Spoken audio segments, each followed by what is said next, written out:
So with all of that, what am I expecting of you guys? What am I expecting you to be able to recreate? Well, at the very least, I would expect you to be able to start by drawing a Lewis structure, use formal charge to determine what the most stable orientation of the electrons are going to be in the form of bonds, and then observe your steric number. Once you have your steric numbers, you can determine the hybridization of each of the elements in the molecule. I may ask for some type of electron configuration. I may ask for some kind of picture, but at the very least, and most commonly, this is the type of problem I would be asking of you. Can you identify the steric number? Can you identify the hybridization for an element inside of a molecule? So I would like you to try that now. Please pause the video, get an illustration for what xenon oxotetrafluoride looks like, use formal charge to determine the most stable orientation of the electrons, check out your steric numbers, and pick out your hybridizations. Welcome back. Let's start by drawing a Lewis structure. We're just going to start at the beginning. So the Lewis structure for xenon oxotetrafluoride is going to look like the structure below. We're going to have our central xenon. We're going to have a double bond to our oxygen up on top, single bonds to each of these 4 fluorines, and each of these fluorines will have 3 lone pairs around them. So I'm just going to fill in all of these dots.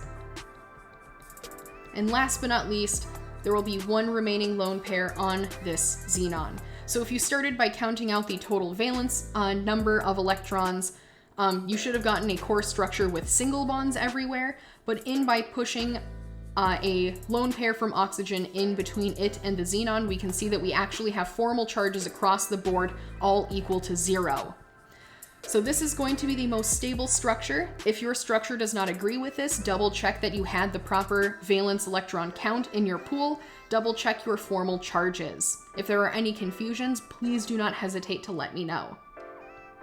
But now that we have the most stable structure drawn, let's identify the steric number around each of these individual atoms, and we can use the steric number to determine or predict what the hybridization of the atom is going to be. All right, so let's start with our oxygen up on top. This oxygen has a steric number of 1, 2, 3. There are 3 different bubbles of electron density, 3 different locations where lone pairs or bonds are. Since we have a steric number that is equal to 3, this means that we must have sp2 hybridization, as well as, kind of in parentheses, we have 1 leftover unhybridized p orbital that's present. All right, so here's our sp2 hybridization. The fluorines, we can see there are 1, 2, 3, 4 bubbles of electron density, meaning that each of the fluorines, because they all look identical, are going to have a steric number equal to 4.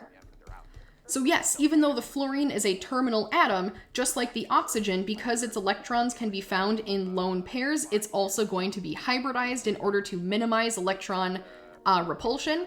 And this steric number of 4 implies that we have sp3 hybridization around the central fluorine. All right, last but not least, and we're going to be making a generalization here, so if you're coming from a more advanced class, keep in mind this is general chemistry. Let's observe our xenon. There are 1, 2, 3, 4, 5, 6 locations of electron density around our xenon. This means that the xenon has a steric number of 6. This steric number of 6 means that we are going to have an octahedral shape and a hybridization at the most straightforward level of sp3d2. This is what is going to account for the octahedral shape. Bare minimum, what I'm expecting, again, from you guys is to identify steric numbers and use steric numbers to predict what the hybridization for each of these central elements is going to be. From the hybridization of the central element, you can pick out what the electron configuration for the element would be in this hybridized state. For example, if we observe fluorine, with its sp3, 4 hybridized orbitals.